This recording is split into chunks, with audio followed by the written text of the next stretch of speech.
तो hello everyone, welcome to the Thakur sir classes. और हम लोग डिस्कस कर रहे थे सेमेस्टर 4 के कोर्स के बारे में, सेमेस्टर 3 कोर्स के बारे में। तो कोर्स का नाम है MJC 04 और इस कोर्स का नाम है EMT, इलेक्ट्रोमैग्नेटिक थ्योरी या इलेक्ट्रोस्टैट्स। ओके, इलेक्ट्रिसिटी मैग्नेटिज्म जो भी आप कहिए, ठीक है। तो इस कोर्स का नाम है इलेक्ट्रिसिटी एंड मैग्नेटिज्म, ये आपका कोर्स है।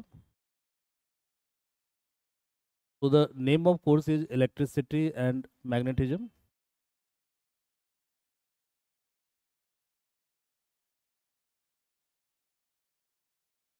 मैग्नेटिज्म ये कोर्स का नाम है।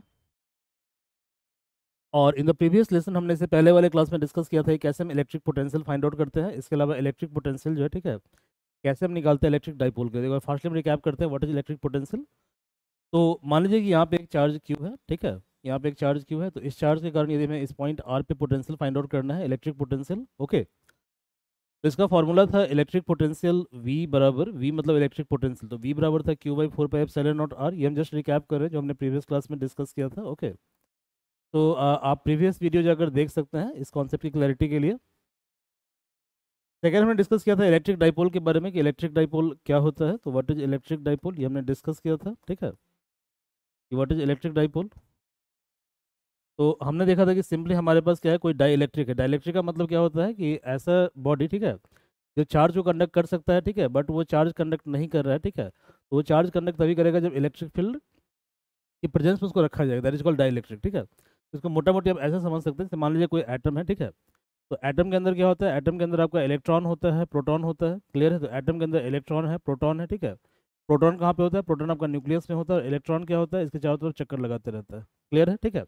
बट एक्चुअल पिक्चर ऐसा होता है कि इलेक्ट्रॉन प्रोटॉन आपस में एक दूसरे के ऊपर ओवरलैप करता है, क्लियर है, ठीक है।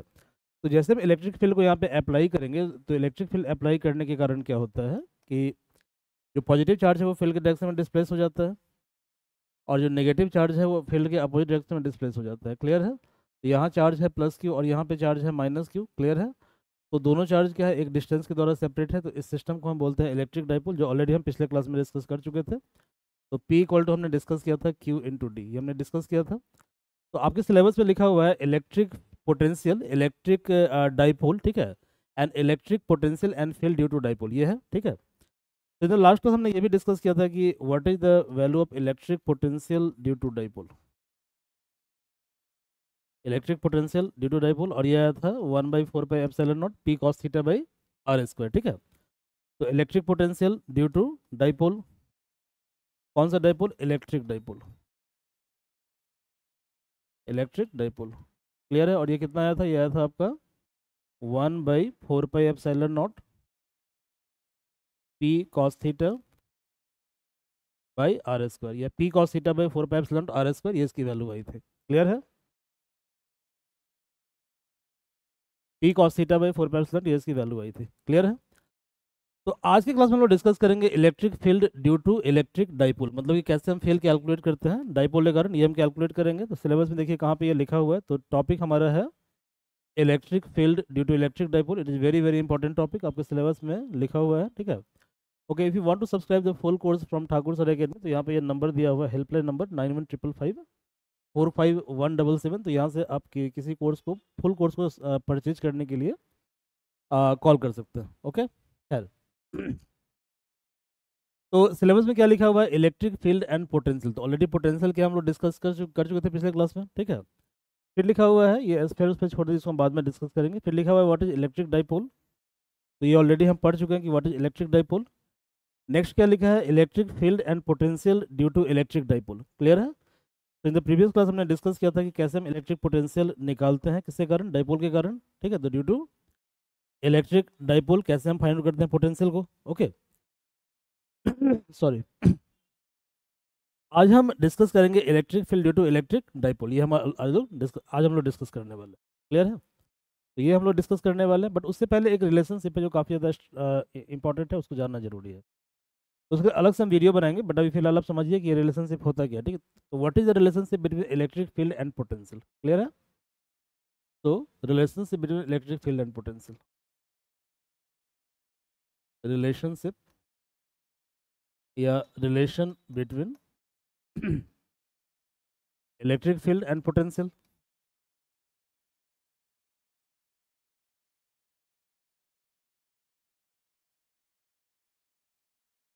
Electric field and potential.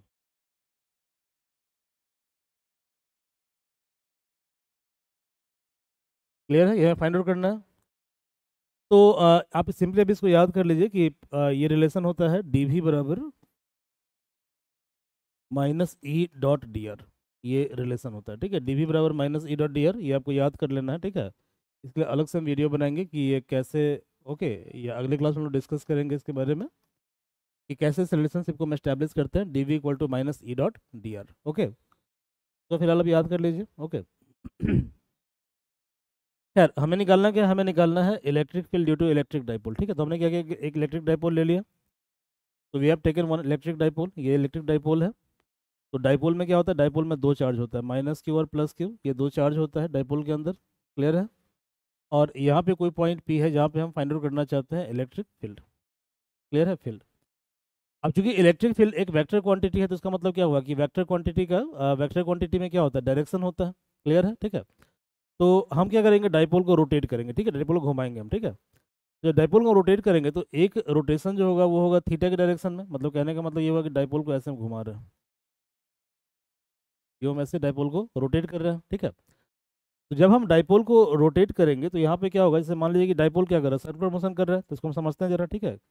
कि जब कोई भी पार्टिकल सर्कुलर मोशन करता है, क्लियर है, तो इस केस में क्या होता है? इस केस में मोशन का दो डायरेक्शन होता है, ठीक है, क्योंकि सर्कुलर मोशन क्या है? मोशन इन प्लेन है, ठीक है, प्लेन है। तो देखिए,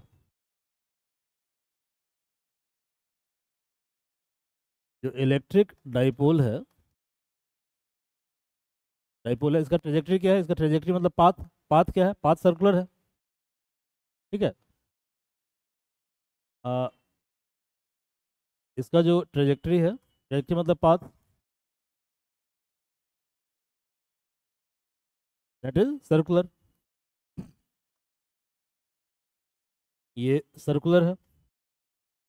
तो सर्कुलर मोशन जो होता है वो मोशन इन टू डी होता है, टू डायमेंशनल मोशन होता है, ठीक है। तो सर्कुलर मोशन क्या है? टू डी मोशन है।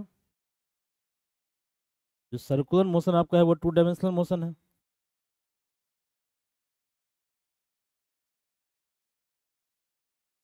ये टू डी मोशन है, ठीक है, टू डायमेंशनल मोशन। यानी कहने का मतलब क्या हुआ? इसका मतलब ये हुआ कि मोशन या तो रेडियस के डायरेक्शन में होगा या मोशन टेंजेंट के डायरेक्शन में होगा, ठीक है। तो रेडियस और टेंजेंशियल इन दोनों में से किसी एक डायरेक्शन में होगा। क्लियर है? तो देखो, रेडियस का मतलब क्या हुआ कि डाइपोल ऐसे जा रहा है। क्लियर है? तो जब मोशन रेडियस के डायरेक्शन में होगा उसको बोलेंगे रेडियल मोशन। क्लियर है? तो जब रेडियस के डायरेक्शन में मोशन होगा तो इस केस में क्या होगा? टेंजेंट वाला पार्ट कांस्टेंट रहेगा। क्लियर है? और जब मोशन टेंजेंट के डायरेक्शन में होगा तो क्या होगा? रेडियस का पार्ट क्या होगा? कांस्टेंट होगा, ठीक है, इसको ध्यान में रखना है। ओके। तो मान लीजिए कि डाइपोल का ये पोजीशन है, आफ्टर सम टाइम क्या होता है कि डाइपोल का ये पोजीशन हो जाता है, जैसे कि डाइपोल क्या कर रहा है? रोटेट कर रहा है, डाइपोल इज रोटेटिंग। तो आफ्टर सम टाइम डाइपोल यहाँ पे चला जाता है। अब डाइपोल का ये पोजीशन है माइनस क्यू प्लस क्यू, ये पोजीशन डाइपोल का है। क्लियर है? ठीक है, क्लियर है। तो यानी इस केस में क्या होगा? इस केस में जो है आपका मोशन कहाँ पे हो रहा है? मोशन हो रहा है अलोंग टेंजेंट।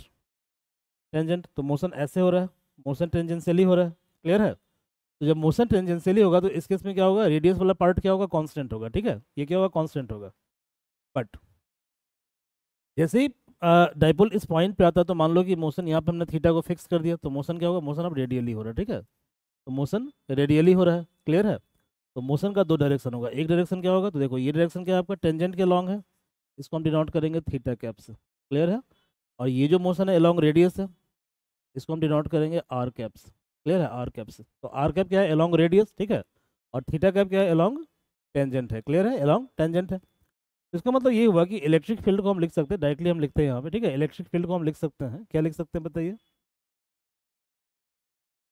हम लिख सकते हैं कि electric field due to dipole जो है, ठीक है, तो एक इलेक्ट्रिक फील्ड का डायरेक्शन है आपका रेडियस के लॉन्ग, मतलब E R into R cap. और जो एक फील्ड है उसका डायरेक्शन टेंजेंट के लॉन्ग, मतलब ई theta into theta cap. Clear है? जहाँ पे आर कैप क्या है? आर कैप आपका है यूनिट वेक्टर अलॉन्ग रेडियस, जिसको हम रेडियल यूनिट वेक्टर भी बोलते हैं, ठीक है। तो ये जो पार्ट आपको दिख रहा है इसको हम बोलते हैं radial unit vector. Radial unit vector. और ये जो थीटा कैप वाला पार्ट आपको दिख रहा है इसको हम बोलते हैं tangential unit vector. Tangential unit vector, देखो मेन चीज फॉर्मुलेशन है, एक बार आप कॉन्सेप्ट को समझ गए, ठीक है, तो इसके बाद फिर कुछ करना नहीं होता, इसके बाद प्रॉब्लम जो है काफ़ी सिंप्लीफाइड हो जाता है। तो पहले आप कॉन्सेप्ट को समझे, ठीक है। Now tell me one more thing, कि जैसे कि यहाँ पे आपको दिख रहा है कि जो इलेक्ट्रिक फील्ड है इसको हम लिख सकते हैं E R R cap plus E theta theta cap.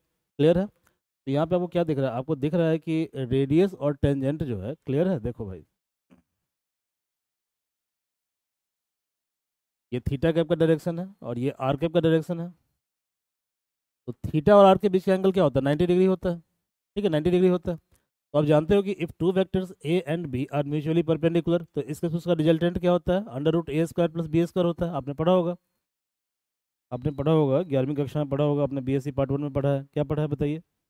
आपने पढ़ा हुआ है, ठीक है, कि if R is some vector, पढ़ा है ना, इसको मैं कई साइड में लिखता हूँ। आपने पढ़ा है कि आर एक वेक्टर है जिसे आप लिख रहे हो एक्स आई कैप प्लस वाई जे कैप, वाई जे कैप। तो इस केस में इस आर का मैग्नीट्यूड क्या होता है? Under root X square plus Y square होता है। क्यों होता है? क्योंकि आई और जे के बीच का एंगल क्या है? 90 डिग्री है। तो जब दो वेक्टर आपस में परपेंडिकुलर होता है तो इस केस में उस वेक्टर का जो रिजल्टेंट होगा वो क्या होगा? Under root X square plus Y square होगा, ठीक है। यानी यहाँ पे इलेक्ट्रिक फील्ड की वैल्यू क्या हो जाएगी बताओ? तो यहाँ पे आर और थीटा कैप दोनों क्या है? म्यूचुअली परपेंडिकुलर है, both are mutually perpendicular. Okay, that means, ठीक है, दैट मीन्स यहाँ पर जो इलेक्ट्रिक फील्ड का मैग्नीट्यूड होगा वो होगा under root E R square plus E theta square, E R square plus E theta square. तो एक तो इस फॉर्मूले को हम लोग को यूज करना है। तो इसे आप मान लें इक्वेशन नंबर फर्स्ट, इसे मान लें आप equation number two, two. Third, आप जानते हैं कि वेक्टर जब हम फाइंड आउट करते हैं तो वेक्टर के पास क्या होता है? डायरेक्शन भी होता है। तो ये तो वेक्टर का मैग्नीट्यूड हुआ, इलेक्ट्रिक फील्ड का मैग्नीट्यूड हुआ। Now what about direction? ठीक है, इसका फील्ड का डायरेक्शन क्या होगा? तो देखो,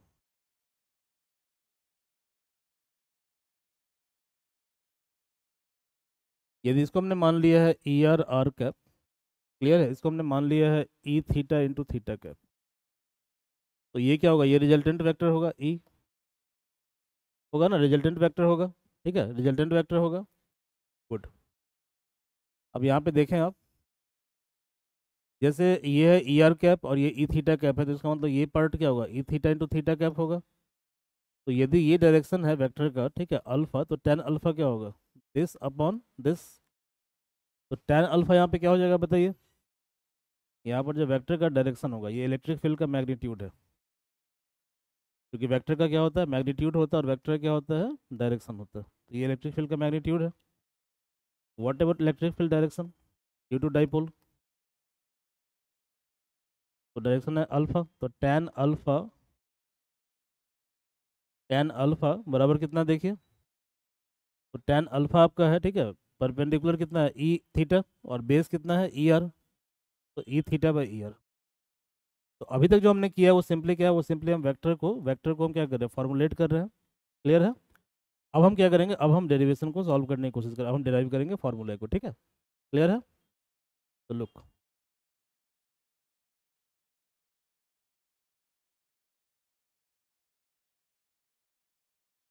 माइनस क्यू प्लस क्यू, ये इलेक्ट्रिक डाइपोल है। हमने क्या किया? पहले इसको रोटेट किया, टर्न किया, ठीक है, तो वी हैव टर्नड इट। इसको मैं टर्न किया, माइनस क्यू प्लस क्यू। तो जब चेंज हो रहा है थीटा के डायरेक्शन में, कौन सी डायरेक्शन में?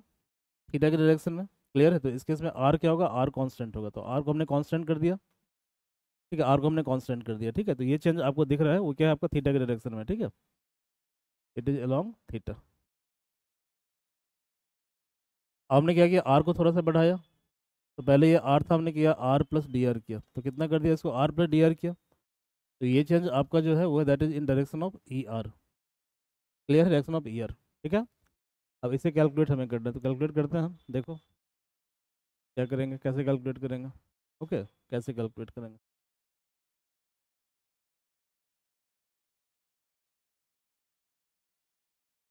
ये क्या? थीटा है, ठीक है, थीटा है।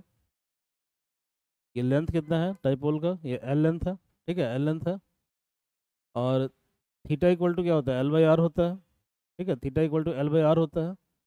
ओके, तो यहाँ पे थीटा है, यहाँ पे थोड़ा सा एक और एंगल हम ले लेते हैं, ठीक है, डी थीटा।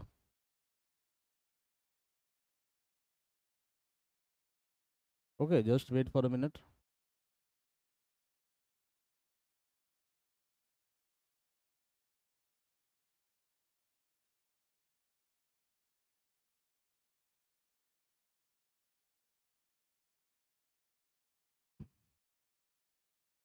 हाँ ठीक है, कोई दिक्कत नहीं है। देखिए यहाँ पे ये हमने एंगल लिया डी थीटा, ये थोड़ा सा कॉम्प्लेक्स हो गया, इसको थोड़ा सा सिंप्लीफाई हम करते देखिए। यहाँ पे क्या था, यहाँ पे था एक आपका था थीटा, तो ये है आपका ई आर, ठीक है ई आर। फिर हमने क्या किया, फिर हमने लिया डी थीटा, ठीक है, ये कितना है डी थीटा है, तो फिर हमने लिया डी थीटा। तो ये जो चेंज आपको दिख रहा है ये आपका ई थीटा है, और ये जो चेंज आपको दिख रहा है ये क्या आपका ई आर है, तो ये चेंज आपका ई आर है। और ये जो एंगल है ये डी थीटा, क्या है ये एंगल आपका डी थीटा है, आ रहा है समझ में, डी थीटा है। Now tell me one thing कि ये जो डिस्टेंस है कितना होगा बताइए, ये डिस्टेंस कितना होगा, व्हाट अबाउट दिस डिस्टेंस, ठीक है। तो देखिए ये कितना है, ये तो आर है, ये फिक्स है, ये आर है, तो ये हो गया आर, क्लियर है। आपने पढ़ा होगा ना theta equal to L by R, तो डी थीटा बराबर क्या होता है, बराबर होता है डी एक्स बाई आर। तो यदि इसको हम मान लें कुछ देर के लिए डी एक्स, क्या मान लें डी एक्स, क्लियर है। तो डी एक्स क्या होगा, D x R D theta होगा, तो ये डिस्टेंस कितना हो जाएगा, आर डी थीटा होगा, क्लियर है। तो ये डिस्टेंस क्या होगा, आर डी थीटा होगा। अब हम क्या करेंगे, देखिए कुछ नहीं करना हमें, एज वी नो, हम क्या जानते हैं, हम जानते हैं कि पोटेंशियल जो होता है वो होता है P cos theta by 4 pi epsilon naught R square. और जो ई आर होगा मतलब इलेक्ट्रिक फील्ड आर, वो क्या होगा, डेल भी बाई डेल आर, क्योंकि थीटा क्या है कांस्टेंट है, ठीक है, तो थीटा क्या होगा, कांस्टेंट होगा, क्लियर है। तो जब हम आर के रिस्पेक्ट में डिफरेंशिएट करेंगे तो थीटा कांस्टेंट होगा, और थीटा के रिस्पेक्ट में क्या होगा, आर कांस्टेंट होगा, ठीक है। तो ये आपका हो गया minus del upon del R, V कितना है, P cos theta by 4 pi epsilon naught R square, clear है। अब देखो भाई, यहाँ पे पी तो कांस्टेंट है, 4 पाई एप्सिलॉन नॉट कांस्टेंट है, और कॉस थीटा भी कांस्टेंट होगा क्योंकि हम डिफरेंशिएट कर रहे हैं आर के रिस्पेक्ट में, तो कांस्टेंट को बाहर निकाल दीजिए, P cos theta by 4 pi naught del by del R square, तो आर का पावर -2, तो कितना होगा -2/r क्यू। तो ये आपका हो गया 2p cos theta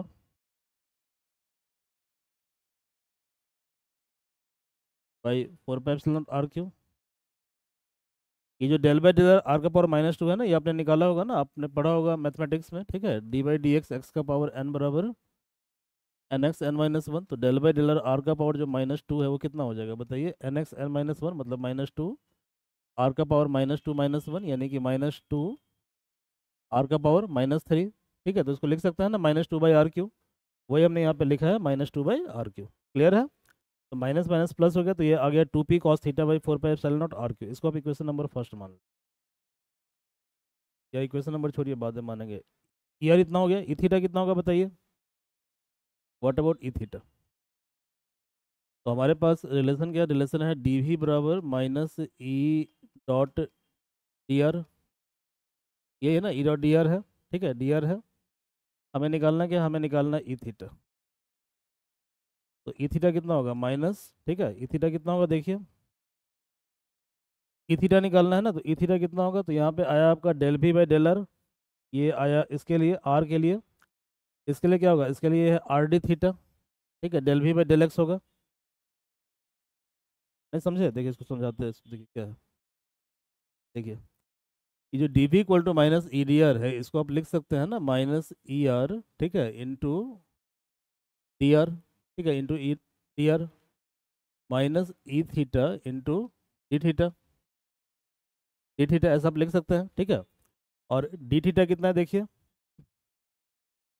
D theta मतलब डी थीटा नहीं होगा, ये डी एक्स होगा, ठीक है, डी एक्स हो जाएगा इंटू डी एक्स, और डी एक्स कितना है, डी एक्स आपका है आर डी थीटा, ये आपका हो गया minus E R D R minus ई थीटा कितना है, ई थीटा है, और ये डी एक्स है आर डी थीटा, तो आर डी थीटा, क्लियर है? तो यहाँ पे ई थीटा कितना होगा बताइए, तो ई थीटा कितना होगा, तो ई थीटा वाले केस में डी आर क्या हो जाएगा, जीरो हो जाएगा।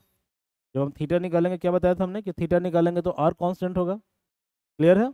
और जब आर निकालेंगे तो थीटा क्या होगा, कांस्टेंट होगा। तो देखिए, तो यदि हमें निकालना है ई थीटा, ठीक है, तो ई थीटा के लिए जो है ये कितना हो जाएगा, ये हो जाएगा, ये टर्म तो जीरो हो गया क्योंकि आर कांस्टेंट है, डी आर क्या होगा, जीरो होगा।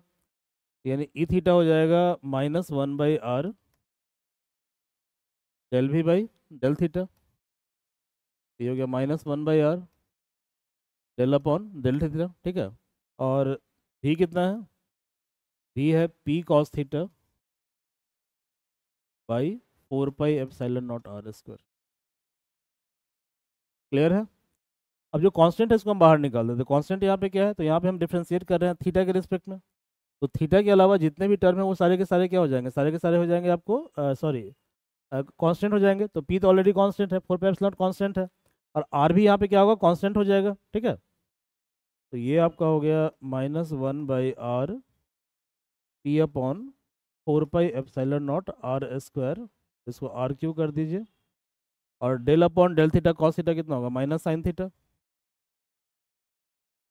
ये हो गया आपका p sine theta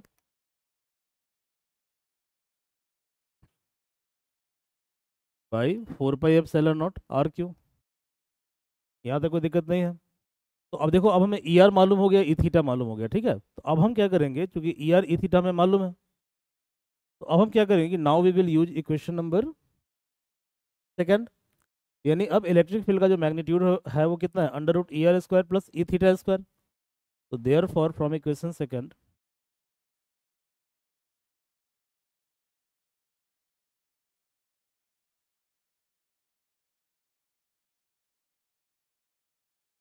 electric field बराबर है √ER²। तो ई आर हमने कितना निकाला है, 2p cos theta by 4πε0r³। तो 2p cos थीटा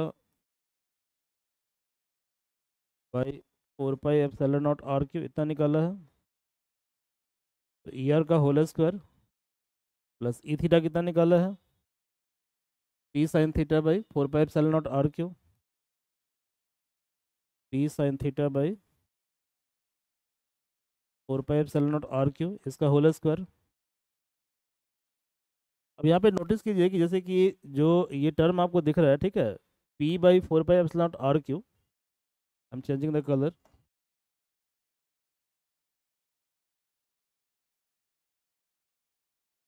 और p/4πε0r³ ये दोनों में कॉमन है। इसको कॉमन लेकर बाहर निकाल दें, तो इसको बाहर निकाल देते हैं, ठीक है। तो जब इसको बाहर आप निकालोगे तो कितना हो जाएगा बताओ, ये हो जाएगा आपका p/4πε0r³। ये हो गया p/4πε0r³, p/4πε0r³, ठीक है भाई। और ब्रैकेट में क्या है देखो, तो अब जो ब्रैकेट में टर्म बच जाएगा वो क्या बच जाएगा, तो यहाँ पे बच जाएगा 2 cos थीटा। तो 2 cos थीटा का होल स्क्वायर कितना हो गया, 4 cos square theta, 4 cos square theta. और क्योंकि हमने क्या किया है यहाँ पे p/4πε0r³ कॉमन लिया, तो यहाँ बच जाएगा साइन थीटा। तो साइन थीटा का होल स्क्वायर कितना हो गया, साइन स्क्वायर थीटा। ये हो गया भैया sine square theta, sine square theta. Okay, now look, ये हो गया p/4πε0r³। और 4 cos स्क्वायर थीटा को हम लिख सकते हैं ना कि 3 cos square theta plus cos square theta plus sine square theta.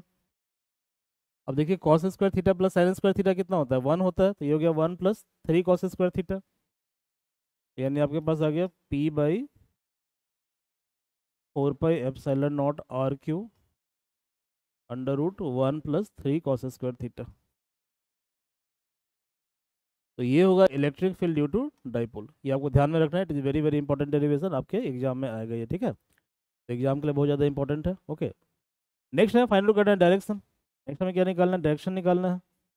तो डायरेक्शन के लिए हमने निकाला था इक्वेशन नंबर 3। क्लियर है भाई? तो इक्वेशन नंबर 3 में हमने देखा था कि tan अल्फा इसकी वैल्यू थी E theta by E R. या देखिए जरा, टेन अल्फा कितना है, E theta by E R, clear है, E theta by E R, E theta by E R. और ई थीटा हमने कितना निकाला है भाई, ई थीटा हमने निकाला है, ठीक है, कितना निकाला है बताइए, P sine theta by four pi epsilon naught R cube, P sine theta by four pi epsilon naught R Q. तो टेन अल्फा है E theta by E R, और ये हमने निकाला है P sine theta by four pi epsilon naught R cube divided by E R कितना भैया, E R कितना है, ई आर है two P cos theta by four pi epsilon R Q, four pi epsilon R Q. तो two P cos theta by four pi epsilon naught R Q, कुछ काटने वाला काट दीजिए, दिस टर्म वेनिसेज, ठीक है, कट गया, पी पी क्या हुआ, कैंसिल आउट हो गया, तो कितना बचा आपके पास, one by two sine theta by cos theta कितना होगा, टेन थीटा। तो टेन थीटा, तो आपने देखा कि इलेक्ट्रिक फील्ड का जो डायरेक्शन आया tan alpha that is one by two tan theta. तो हमने क्या किया, हमने यहाँ पे दो चीज़ें फाइंड आउट किया, क्या क्या फाइंड आउट किया, तो देखिए यहाँ पे हमने फाइंड आउट किया कि इलेक्ट्रिक फील्ड ड्यू टू जो डाइपोल है, electric field due to dipole जो आपने कैलकुलेट किया है,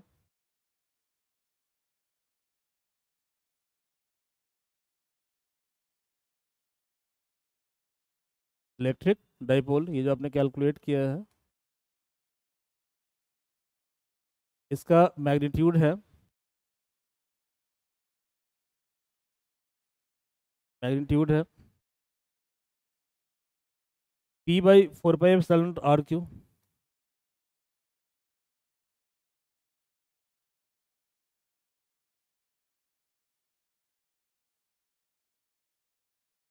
under root one plus three cos square theta. और इसका भैया डायरेक्शन कितना है, टेन अल्फा, तो ये है one by two tan theta, one by two tan theta, tan theta, clear है।